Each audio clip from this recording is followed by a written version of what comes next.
जय हिंद दोस्तों, Bayern education channel में आपका बहुत बहुत स्वागत है। आज हम फिर से लेके उपस्थित हुए हैं जीके और जीएस की क्लास। ये क्लास आपको डेली शाम को 7 बजे इस चैनल पे देखने को मिल जाया करेगी। इसमें हमने 40 एमसीक्यू शामिल किया है जो मिक्स होंगे जीके और जीएस दोनों के। ये सभी कम्पिटेटिव एग्जाम के लिए मोस्ट इंपॉर्टेंट वीडियो होने वाला है और इसमें आपको डेली पीडीएफ और नोट्स प्रोवाइड कराए जाते हैं। और वो कहाँ मिलता है? टेलीग्राम चैनल में। और टेलीग्राम चैनल का लिंक डिस्क्रिप्शन में आपको मिल जाएगा। और ये एक तरह से सुपर फास्ट रिवीजन वीडियो होगा। हम लोग जल्दी जल्दी रिवीजन करेंगे। ऐसा भी नहीं है कि हम क्वेश्चन के बारे में अच्छे से नहीं समझेंगे, अच्छे से समझेंगे लेकिन जल्दी जल्दी तरीके से। तो आप लोग चैनल पे पहली बार आए हैं, चैनल को सब्सक्राइब कर लीजिए। ये हमारा 9वां दिन है, ठीक है। इसके पहले के 8 वीडियो आपको चैनल पे मिल जाएंगे, उसका प्लेलिस्ट भी डिस्क्रिप्शन में लिंक दिया गया है। और इसमें आपको 40 में से 30 क्वेश्चन का जवाब सही तो देना ही देना है। आप लोग कोशिश ज़रूर करिएगा, कमेंट बॉक्स में अपना सही जवाब जरूर लिखिएगा। स्टार्ट करते हैं आज का पहला क्वेश्चन। आज का पहला क्वेश्चन है, वेन आरेख का आविष्कार किसने किया था? तो वेन आरेख का जो आविष्कारक हैं, ऑप्शन 2 इसका सही जवाब हो जाएगा। जॉन वेन जी ने इसका आविष्कार किया था। इसके बारे में थोड़ा सा हम लोग देख लेते हैं। सभी क्वेश्चन को हम थोड़ा सा डिटेल्स में ज़रूर समझेंगे जिससे हमारे दिमाग में सेट हो जाए क्वेश्चन। ब्रिटिश गणितज्ञ और तर्कशास्त्र लॉजिक के प्रोफेसर जॉन वेन ने अपने लेख on the diagrammatic and mechanical representation of preposition and reasonings में वेन डायग्राम प्रस्तुत किया था। इस लेख को 1880 में फिलोसोफिकल मैगनीज और विज्ञान पत्रिका में प्रकाशित किया गया था। कब? 1880 में। ये चीज़ आप लोग याद रखिएगा। अगला क्वेश्चन है, मानव शरीर में कुल कितनी हड्डियां होती हैं? तो आप सभी को पता है, जो मानव वयस्क शरीर होता है तो उसमें 206 हड्डियां होती हैं। ऑप्शन ए इसका सही जवाब हो जाएगा। थोड़ा सा इसके बारे में जानकारी ले लेते हैं। ये हड्डियां जन्म के समय समय की 270 हड्डियां, मतलब वयस्क में 206 हड्डियां हो जाती हैं, लेकिन जन्म के समय 270 हड्डियां से मिलकर निर्मित होता है जो शरीर होता है। इसमें से कुछ हड्डियां मिलकर एक हो जाती हैं और वयस्क होने तक हड्डियों की संख्या घटकर कितनी बचती है? 206 हड्डियां बनती है, ठीक है ना, बच जाती हैं। आपस में हड्डियां क्या होती हैं? जुड़ जाती हैं। इसमें से आधे से अधिक हड्डियां हाथों और पैरों में होती हैं। हाथों में कितनी? 54 हड्डियां और पैरों में 52 हड्डियां होती हैं, ठीक है ना। आधे से अधिक हड्डियां ये हाथ और पैर की हड्डियां होती हैं, याद रखिएगा। नेक्स्ट क्वेश्चन है, एम्लिका ऑफिसिनेलिस जो होता है वो किसका वैज्ञानिक नाम है? आपसे पूछा गया है। तो इसका सही जवाब हो जाएगा ऑप्शन 3, आंवला का नाम होता है, ठीक है, वैज्ञानिक नाम है। और इसके बारे में थोड़ा सा पढ़ लेते हैं। यह आंवला का जो है भारतीय गूजबेरी, जिसको हम काक बदरी भी बोलते हैं, उसका वैज्ञानिक नाम होता है। इसे फिनैलिका इम्बलिका के रूप में भी निर्दिष्ट किया जाता है। यह फिलैथेंसी प्रजाति का एक पर्णपाती वृक्ष होता है। इसे हिंदुओं द्वारा पवित्र माना जाता है, जो आंवला होता है। इस पौधे के सभी भागों का प्रयोग विभिन्न प्रकार की आयुर्वेदिक यूनानी औषधियों में किया जाता है। आप लोग सभी को पता भी है कि आंवला कितना उपयोगी होता है। अगला क्वेश्चन है, निम्नलिखित में से किसका मुक्त होना ओजोन परत के ह्रास होने का प्रमुख कारण होता है? तो किसका मुक्त होना? तो इसका सही जवाब हो जाएगा ऑप्शन 3, क्लोरोफ्लोरोकार्बन का मुक्त होना सबसे खतरनाक होता है।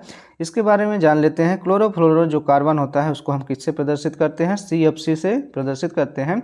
यह ऊपरी वायुमंडल में ओजोन परत को क्षीण करने में योगदान देता है। क्षीण करना मतलब नष्ट करने में, ओजोन परत को नष्ट करने में इसका योगदान होता है। ये कार्बनिक यौगिक होते हैं जिसमें केवल कार्बन, क्लोरीन और फ्लोरीन अंतर्विष्ट होते हैं, ठीक है। और मॉन्ट्रियल प्रोटोकॉल के अंतर्गत CFC जो क्लोरोफ्लोरोकार्बन है के निर्माण पर प्रतिबंध लगा दिया गया है, ठीक है। इसके अंतर्गत अब इसका निर्माण करना में प्रतिबंध लगा दिया गया है, ठीक है। अगला क्वेश्चन क्या कह रहा है, निम्नलिखित अणुओं में से कौन सा एक डबल सहसंयोजक बंध द्वारा जुड़ा हुआ है? तो डबल सहसंयोजक बंध द्वारा कौन सा जुड़ा हुआ है? तो ऑप्शन 2 इसका सही जवाब हो जाएगा। O2 जो होता है डबल सहसंयोजक बंध द्वारा जुड़ा होता है। और बता दें, द्विसहसंयोजी आबंध का निर्माण तब होता है, जो डबल सहसंयोजी बंध होता है उसका निर्माण तब होता है जब परमाणुओं के मध्य इलेक्ट्रॉन के एक युग्म के बजाय दो युग्मों को क्या किया जाता है? साझा किया जाता है, ठीक है।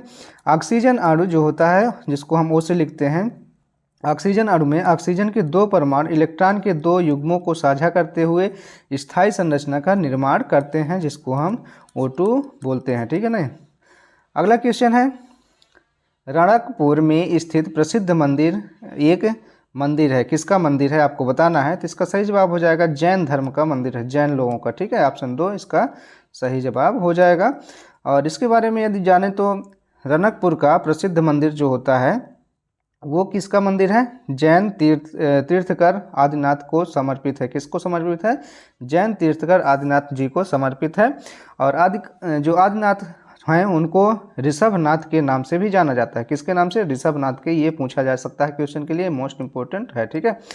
और वह जैन धर्म में वर्तमान अर्धकालिक चक्र के प्रथम तीर्थकर या आध्यात्मिक गुरु भी माने जाते हैं। ये भी इम्पोर्टेंट है।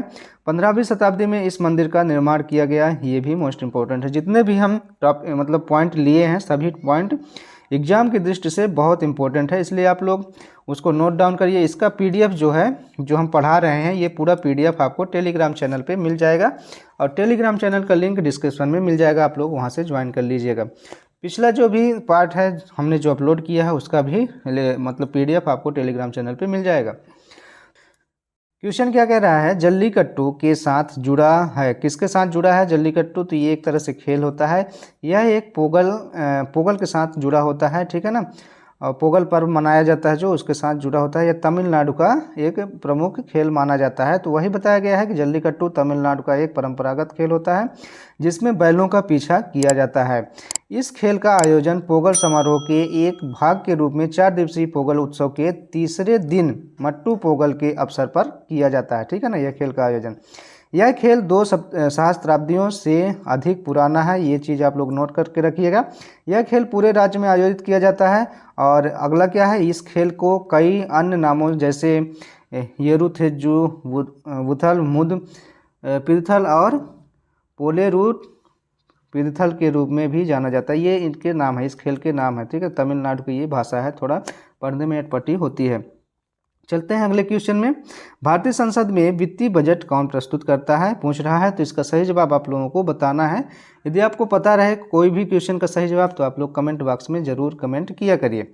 इसका सही जवाब हो जाएगा वित्त मंत्री द्वारा बजट प्रस्तुत किया जाता है। इसके बारे में यदि जाने तो लोकसभा में बजट जो है केंद्रीय वित्त मंत्री द्वारा प्रस्तुत किया जाता है। लोकसभा में प्रक्रिया और व्यावसायिक प्रबंधन के नियमों के अनुच्छेद 204 का 1 के अनुसार बजट भारत के राष्ट्रपति द्वारा निर्धारित दिन को प्रस्तुत किया जाता है। अगला क्वेश्चन है, ग्रीन हाउस प्रभाव में कौन सी गैस सर्वाधिक भाग लेती है? तो सबसे ज़्यादा कौन सी गैस सर्वाधिक भाग लेती है? तो इसका सही जवाब आपको बताना है। ऑप्शन ए, इसका सही जवाब पानी की वाष्प। पानी की वाष्प जो होती है वो सबसे ज़्यादा भाग लेती है ग्रीन हाउस प्रभाव में। बता दें, ग्रीन हाउस गैस वायुमंडल की एक गैस है जो मूलतः ग्रीन हाउस प्रभाव के कारण तापीय अवरक्त क्षेत्र के अंतर्गत विकिरण को अवशोषित और उत्सर्जित करती है। ग्रीन हाउस गैस में जल वाष्प जो होता है और बादल ग्रीन हाउस प्रभाव में सबसे ज़्यादा भाग लेते हैं। तो इनका कितना योगदान रहता है? 36 से 72% इनका योगदान होता है जल वाष्प और बादल का। और इसके बाद ये बोला गया है, इसके बाद कार्बन डाइऑक्साइड जो होती है 9 से 26%, मीथेन 4 से 9% और ओजोन का यहाँ योगदान 3 से 7% होता है, ठीक है ना। और इसके बारे में थोड़ा सा और डिटेल्स में ये देखें, जूम किया जाए तो यहाँ पास आप लोग स्क्रीनशॉट ले लीजिएगा। इसके बारे में सब कुछ बताया गया है। क्वेश्चन है, कॉर्बेट नेशनल पार्क जो होता है किस पशु की रक्षा के लिए स्थापित किया गया है? तो जो कॉर्बेट नेशनल पार्क है वो उसमें किस पशु की रक्षा की जाती है? तो आप सभी को बताना है। इसका सही जवाब हो जाएगा ऑप्शन ए, बंगाल के बाघ की रक्षा उसमें की जाती है, इसी के लिए इसको बनाया गया है। इसके बारे में जान लेते हैं। कॉर्बेट नेशनल पार्क की स्थापना संकटापद बंगाल टाइगर को सुरक्षा प्रदान करने हेतु 1936 में इसकी स्थापना कब की गई थी? 1936 में। ये इम्पोर्टेंट है। हैली नेशनल पार्क के रूप में की गई थी। इसका पुराना नाम हैली नेशनल पार्क भी है, ये भी एक इम्पोर्टेंट पॉइंट है। इसका नामकरण जिम कॉर्बेट के नाम पर किया गया था और जिन्होंने उसकी स्थापना में महत्वपूर्ण योगदान या भूमिका निभाई थी। यह भारत का सबसे प्राचीन राष्ट्रीय प्राणी उद्यान माना जाता है। उत्तराखंड के नैनीताल जिले में स्थित यह पार्क प्रोजेक्ट टाइगर इनिशिएटिव के अंतर्गत आने वाला पहला पार्क माना जाता है। तो पहला पार्क भी जिम कॉर्बेट नेशनल पार्क है, जिसका पुराना नाम है। तो याद रखिएगा, इतने सारे पॉइंट आपको बताया गया है। कोशिश किया हूँ दोस्तों कि जितने भी रिलेटेड फैक्ट हैं क्वेश्चन से उसको हम पूरा कोशिश किए हैं बताने की। अब आप लोगों को कैसा लग रहा है आप लोग कमेंट बॉक्स में ज़रूर कमेंट करके बताइएगा। अगला क्वेश्चन क्या कह रहा है, सुब्रमण्य भारती एक प्रसिद्ध थे। किसके लिए प्रसिद्ध थे? तो ये एक कवि थे और कविता के लिए प्रसिद्ध माने जाते हैं। और इसके बारे में यदि बोला जाए तो सुब्रमण्य भारती एक भारतीय लेखक, कवि, पत्रकार, स्वतंत्रता सेनानी और तमिलनाडु के प्रसिद्ध समाज सुधारक भी थे। उन्हें महाकवि भारती के नाम से भी जाना जाता था। ये क्वेश्चन में पूछ सकता है, महाकवि भारती के नाम से तमिलनाडु में किसे जाना जाता था? तो सुब्रमण्य भारती को जाना जाता था। आप लोग जवाब दीजिएगा। वह आधुनिक तमिल कविता के पथ प्रदर्शक भी थे। भारतीय स्वतंत्रता आंदोलन के दौरान उनकी कविताओं और गीतों ने लोगों में देशभक्ति और राष्ट्रवाद की भावना उत्पन्न की थी। ठीक है, इतना पॉइंट इस क्वेश्चन से बनता है।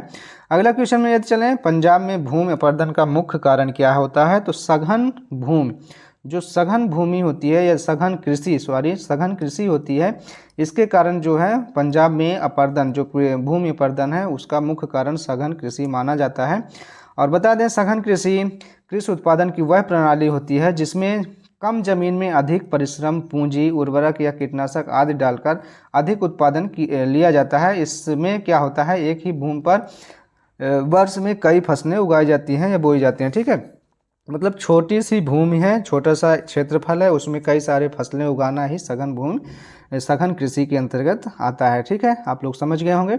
अगला क्वेश्चन है, भारत की सबसे लंबी नदी आप लोग बताइए क्या होती है? तो इसका सही जवाब सभी का सही होना चाहिए। गंगा नदी को भारत की सबसे लंबी नदी माना जाता है। इसकी यदि लंबाई पूछी जाए तो कितनी है? 2525 किलोमीटर, जिसको हम डबल 25 से याद रखते हैं।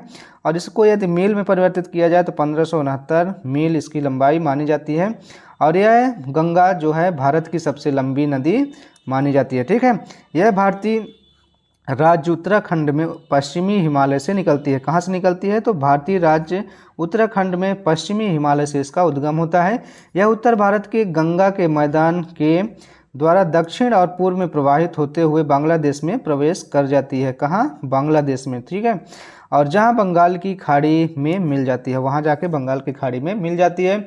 यह जल विसर्जन की दृष्टि से विश्व की तीसरी सबसे बड़ी नदी कहलाती है। विश्व की तीसरी सबसे बड़ी नदी इसको माना गया है और भारत की पहली सबसे बड़ी नदी माना गया है। ठीक है, अगला क्वेश्चन क्या कह रहा है? महात्मा गांधी द्वारा भारत छोड़ो आंदोलन का प्रारंभ किस वर्ष में किया गया था? आप सभी को पता होना चाहिए। ऑप्शन 2 इसका सही जवाब हो जाएगा। 1942 में भारत छोड़ो आंदोलन को शुरू किया गया था। इसमें क्या हुआ था कि भारत छोड़ो आंदोलन एक सविनय अवज्ञा आंदोलन था, जिसकी शुरुआत 8 अगस्त कब 8 अगस्त को और 1942 8 अगस्त 1942 को महात्मा गांधी द्वारा यह आंदोलन शुरू किया गया था। इसे हम क्या बोलते हैं? अगस्त आंदोलन के नाम से भी जानते हैं। इसमें भारत से ब्रिटिश शासन की अंत की मांग की गई थी। ठीक है ना, भारत से जो है अंग्रेजों का अंत इसमें शामिल था इस आंदोलन में। ठीक, चलते हैं अगले क्वेश्चन में। किस स्वतंत्रता सेनानी ने महात्मा गांधी को पहली बार राष्ट्रपिता कहकर संबोधित किया था? तो सबसे पहली बार राष्ट्रपिता संबोधित करने वाले जो स्वतंत्रता सेनानी थे, उनका नाम बताना है आपको। इसका सही जवाब ऑप्शन 2 हो जाएगा। सुभाष चंद्र बोस जी ने सबसे पहले महात्मा गांधी को जो है राष्ट्रपिता के नाम से संबोधित किया था। यहाँ बताया गया है, गांधी को राष्ट्रपिता की उपाधि नेताजी सुभाष चंद्र बोस द्वारा 6 जुलाई 1944 कब 6 जुलाई 1944 को सिंगापुर रेडियो पर अपने संबोधन में उन्होंने प्रदान किया था। इस संबोधन में उन्होंने गांधी जी को राष्ट्रपिता के रूप में संबोधित किया था। इसके बाद दूसरी बार कब, कौन और किसने किया था? तो दूसरी बार 28 अप्रैल 1947 को एक सम्मेलन में सरोजनी नायडू जी जो थी, उन्होंने गांधी जी को राष्ट्रपिता कहा था। ठीक है, तो पहली बार किसने कहा? नेताजी सुभाष चंद्र बोस, और दूसरी बार जो कहे थे सरोजनी नायडू जी ने कहा था। ठीक है, चलते हैं अगले क्वेश्चन में। भौतिक शास्त्र में नोबेल पुरस्कार जीतने वाले प्रथम भारतीय व्यक्ति कौन थे? आपको नाम बताना है। इसका सही जवाब हो जाएगा दोस्तों ऑप्शन 4, CV रमन जी प्रथम भारतीय व्यक्ति थे जो कि भौतिक विज्ञान में जो है नोबेल पुरस्कार इनको प्रदान किया गया था। इसके बारे में थोड़ा सा जानकारी ले लेते हैं। प्रकाश प्रकीर्णन के क्षेत्र में उनके महत्वपूर्ण योगदान के लिए 1930 में भौतिक विज्ञान का नोबेल पुरस्कार प्रदान किया गया। किन्हें? CV रमन जी को। उन्होंने खोज के द्वारा यह सिद्ध किया कि जब प्रकाश एक पारदर्शी सामग्री या पदार्थ को क्या करता है? पार करता है, तो विक्षेपित प्रकाश का मुख्य भाग तरंगदैर्ध्य में परिवर्तित हो जाता है। किस में परिवर्तित हो जाता है? तरंगदैर्ध्य में परिवर्तित हो जाता है। इस घटना को रमन प्रकीर्णन के रूप में जाना गया। इसी घटना को हम रमन प्रभाव के रूप में जानते हैं। ठीक, अगला क्वेश्चन क्या है दोस्तों, किस भौतिक मात्रा का सीमेंस में मापन किया जाता है। तो सीमेंस में जिसका मापन किया जाता है वो भौतिक मात्रा कौन सी है। इसका सही जवाब हो जाएगा ऑप्शन 2 विद्युत चालकता। विद्युत चालकता सही जवाब हो जाएगा। इसके बारे में यदि हम लोग पढ़ें तो अंतर्राष्ट्रीय मानक प्रणाली जिसको हम SI बोलते हैं में सीमेंस विद्युत चालकत्व, विद्युत प्रवृत्ति और विद्युत प्रवेश्यता का मात्रक ये सभी एक ही जैसे होते हैं। प्रवेश्यता का मात्रक है। चालकत्व, प्रवणता और प्रवेश्यता क्रमशः प्रतिरोध, प्रतिघात और प्रतिबाधा के सदृश हैं और इस प्रकार एक सीमेंस 1 ओम के व्युत्क्रम के बराबर होता है। ठीक है, एक सीमेंस जो होता है उसका जो प्रतीक होता है इस तरह से होता है, किसके बराबर होता है, 1 ओम के बराबर होता है। ठीक है ना, 1 ओम के प्रतिलोम के बराबर होता है, मतलब उल्टा होता है एक दूसरे के। ठीक है, 1 सीमेंस बराबर 1/1 ओम और 1 ओम बराबर यदि हम लिखें तो 1/, इसको हम सीमेंस बोल देंगे या फिर ओम का इन्वर्स कर सकते हैं। जैसे 1/ओम है तो इसको हम क्या लिख सकते हैं, ओम इन्वर्स। ठीक है, तो वही चीज़ यहाँ बताया गया है। इसे महो किसके नाम से, महो के रूप में निर्दिष्ट किया जाता है। इसका संकेत या ओम इन्वर्स के नाम से भी हम यह ऐसे लिख सकते हैं। ठीक है, याद रखिएगा। और चलते हैं अगले क्वेश्चन में। निम्नलिखित में से एक विकल्प को छोड़कर बाकी सभी लोक अदालत के लक्ष्य होते हैं। जो लोक अदालत होती है उस सभी के लक्ष्य होते हैं, वह विकल्प क्या है। मतलब एक विकल्प इसमें से गलत है, तो आप लोग सभी लोग पढ़िए कि कमजोर वर्ग के लिए न्याय सुनिश्चित करना ये तो सही है, मामलों को बड़ी मात्रा में निपटाना ये भी सही है, आम आदमी के हाथों में शासन करने का अधिकार सौंपना ये एक तरह से गलत जवाब है, लागत और देरी को न्यूनतम करना ये भी सही जवाब है। तो ये इनमें से जो गलत जवाब है हमको कौन सा लग रहा है, ऑप्शन 3 इसका गलत जवाब है। इसी को हमको चयन करना था, तो ऑप्शन 3 इसका हो जाएगा। ठीक है, चलते हैं अगले क्वेश्चन में। सतत पोषणीय विकास से क्या अभिप्राय है, क्या आप मतलब समझते हैं, इसका क्या मतलब है, आपको जवाब देना है। इसका सही जवाब हो जाएगा ऑप्शन 3 विकास जिससे पर्यावरण को कोई हानि ना हो, ना पहुँचे, वही क्या कहलाता है, सतत पोषणीय विकास कहलाता है। और इसके बारे में यदि थोड़ा सा हम लोग जानकारी लें तो सतत पोषणीय विकास के संदर्भ में वैश्विक सीमाओं को पारिस्थितिकी प्रभाव के संदर्भ में समझा जाता है, यह समझा जा सकता है जो उस दबाव का परिचायक है जो मानवीय क्रियाकलाप पारिस्थितिकी तंत्र पर प्रभाव डालते हैं। अगला क्वेश्चन में यदि चलें तो क्या बोल रहा है, ए सूटेबल वाय पुस्तक के लेखक कौन थे। ए सूटेबल वाय पुस्तक के लेखक आपको बताना है। इसका सही जवाब हो जाएगा दोस्तों ऑप्शन 1 विक्रम सेठ। विक्रम सेठ जी इसके लेखक माने जाते हैं। और बता दें a suitable bye Vikram Seth द्वारा लिखित एक उपन्यास है जिसे सर्वप्रथम कब प्रकाशित किया गया था, 1993 में प्रकाशित किया गया था।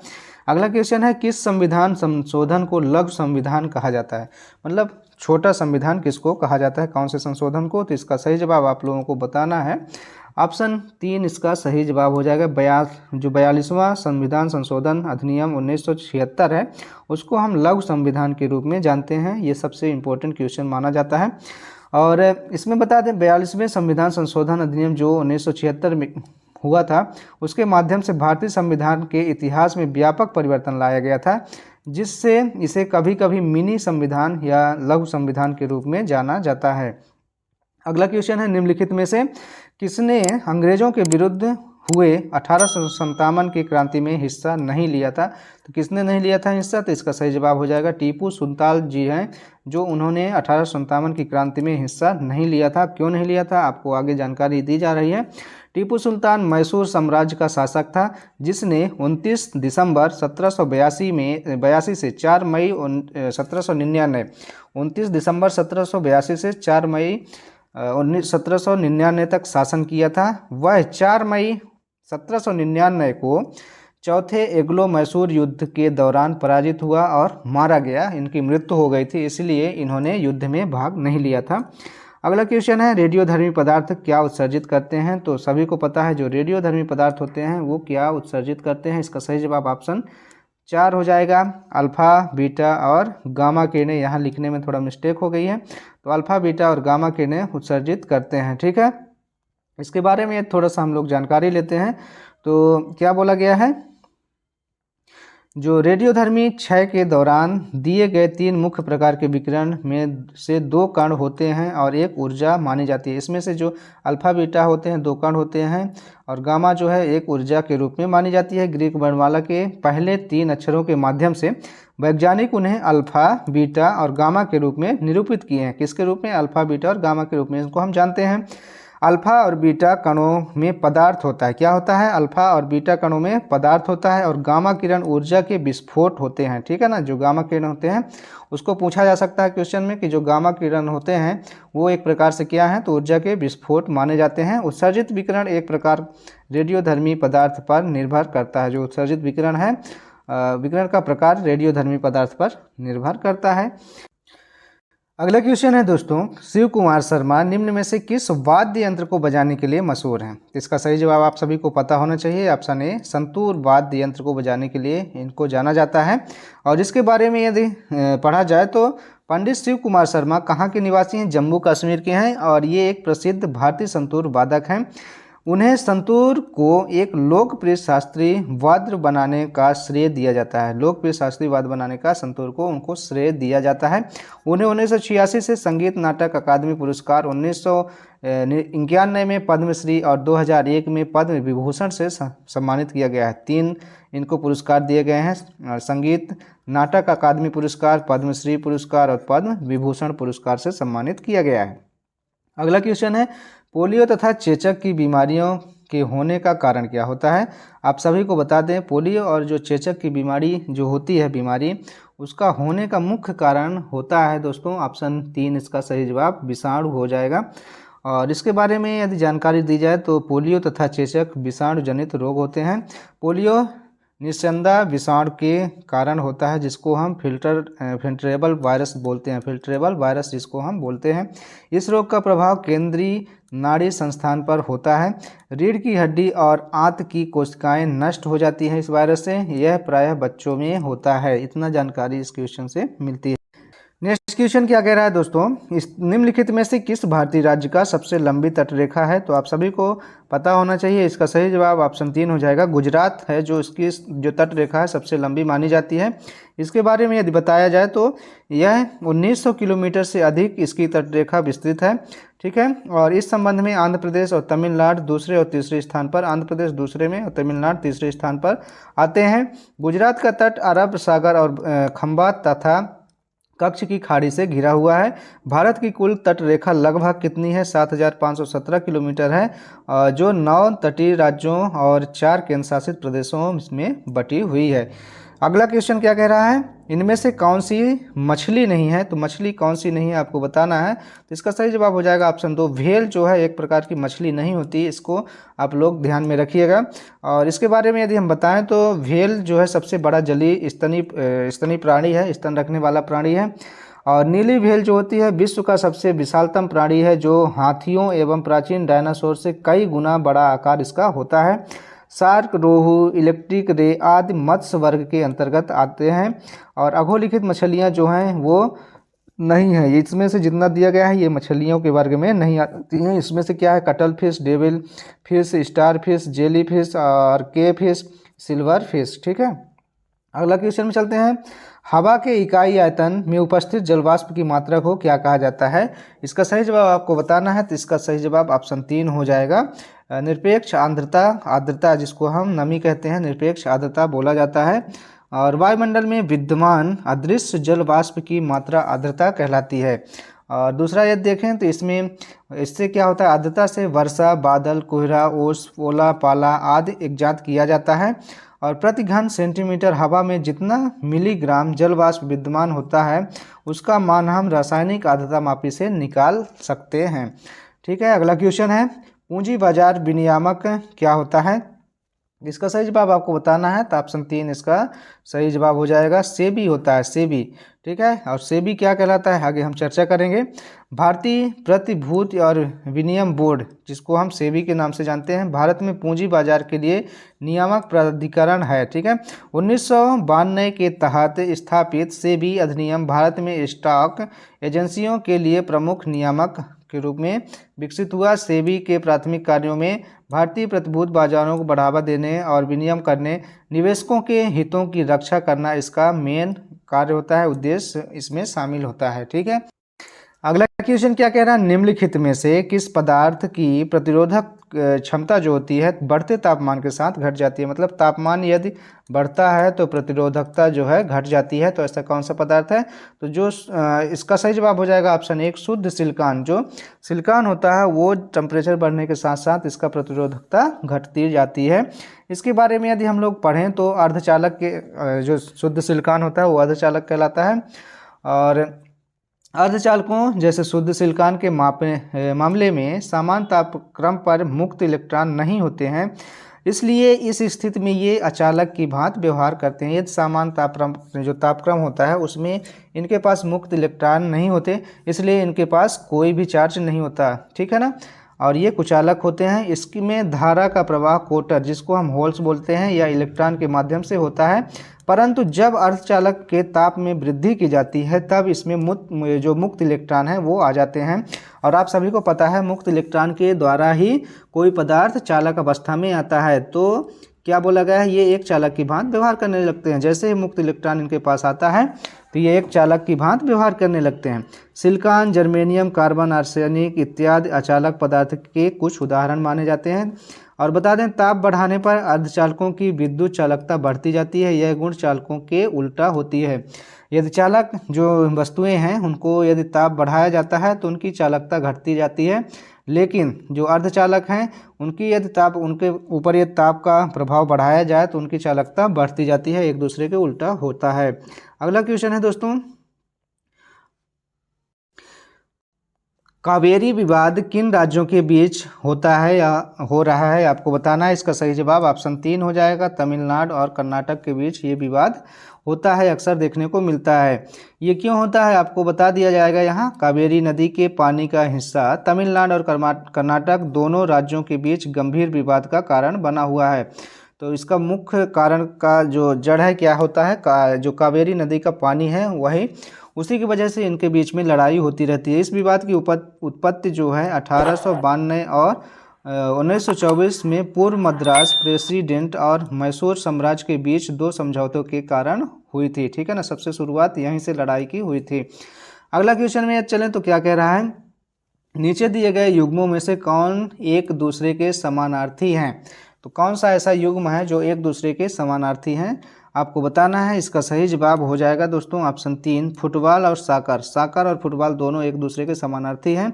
और इसके बारे में यदि जानकारी दी जाए तो फुटबॉल को कुछ देशों में साकर भी कहा जाता है। क्या बोला जाता है, फुटबॉल को साकर भी कहा जाता है। यह दुनिया के सबसे लोकप्रिय खेलों में से एक माना जाता है। यह खेल यह एक सामूहिक खेल है। सामूहिक खेल है क्योंकि एक खिलाड़ी के साथ नहीं खेला जा सकता। इसमें 11 खिलाड़ियों के 2 दलों के बीच खेला जाता है।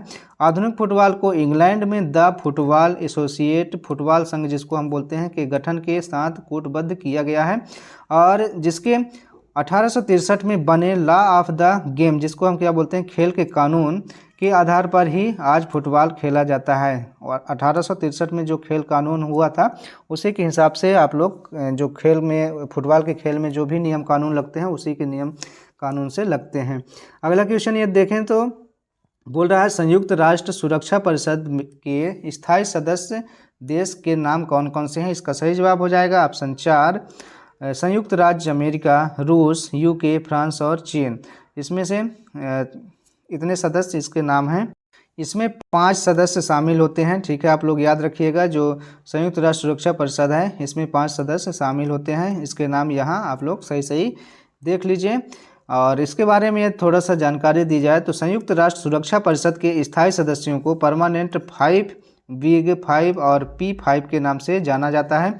इसके स्थायी सदस्यों में यूएसए, रूस, यूके, फ्रांस तथा चीन शामिल होते हैं। 5 सदस्य हैं।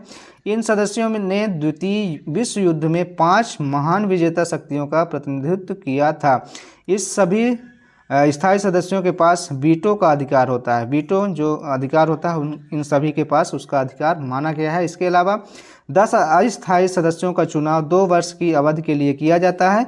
हर वर्ष 10 में से 5 चुने जाते हैं। जितने भी 10 सदस्य होते हैं उनमें से 5 को चुना जाता है। ठीक है। अगला क्वेश्चन है हिमोड़ कहाँ निर्मित होते हैं। तो हिमोड़ कहाँ निर्मित होते हैं इसका सही जवाब आपको बताना है। ऑप्शन 3 ग्लेशियर क्षेत्र में इनका निर्माण होता है। और बता दें हिमनद द्वारा अपने साथ बहाकर लाए गए सैल पदार्थों या मलबा जिसको हम बोलते हैं, जिसका निक्षेप घाटी के विभिन्न भागों में होता है, जिसके निक्षेप को हम हिमोड़ के नाम से जानते हैं। ठीक है। हिमोड़ में गोलाश में छोटे छोटे शैल खंड, बजरी, रेत, मृतिका आदि विभिन्न पदार्थ पाए जाते हैं, जिसमें शैलखंड प्रायः नुकीले होते हैं। कैसे होते हैं शैलखंड? नुकीले होते हैं। जो पत्थर के छोटे छोटे टुकड़े होते हैं वो नुकीले होते हैं।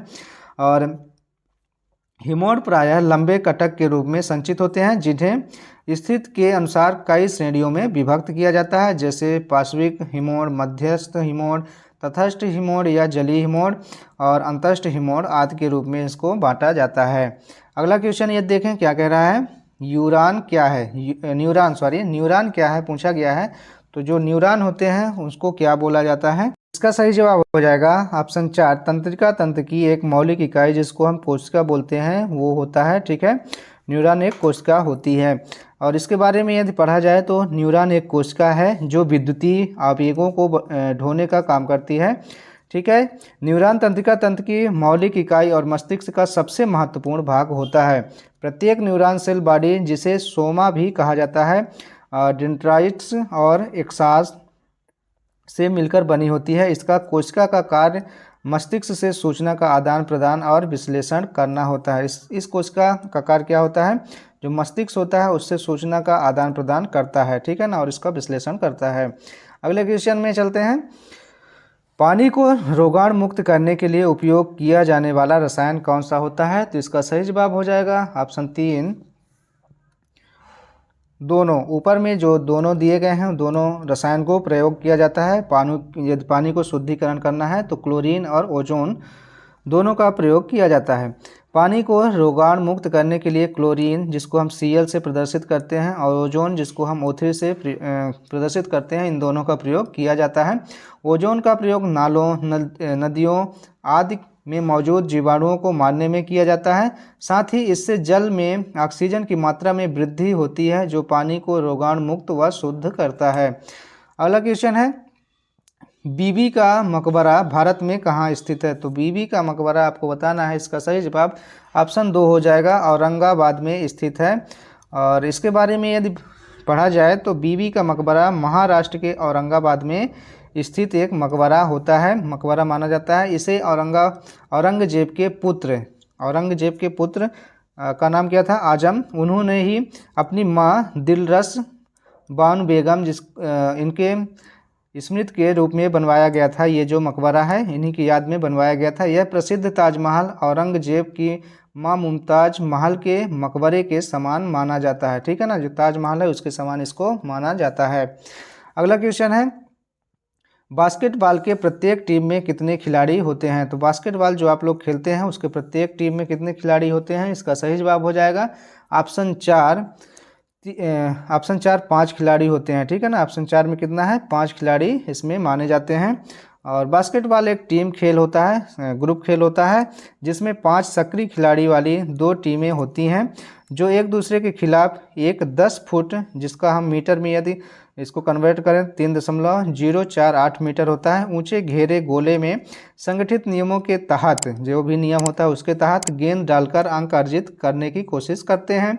बास्केटबॉल विश्व के सबसे लोकप्रिय और व्यापक रूप से देखे जाने वाले खेलों में से एक माना जाता है। नेक्स्ट क्वेश्चन में चलते हैं और ये आज का लास्ट क्वेश्चन होने वाला है इस वीडियो का। क्या पूछा गया है? डेमोक्रेसी शब्द किस भाषा से लिया गया है? तो आप सभी को बता दें जो डेमोक्रेसी शब्द है वो ग्रीस भाषा का शब्द होता है। और इसके बारे में ये थोड़ा सा पढ़ा जाए। डेमोक्रेसी ग्रीक शब्द से लिया गया शब्द होता है, जिसका शाब्दिक अर्थ क्या है? लोगों का शासन। ठीक है ना। डेमोक्रेसी लोकतंत्र का प्रजातंत्र एक ऐसी शासन व्यवस्था है जिसमें जनता अपना शासक खुद चुनती है।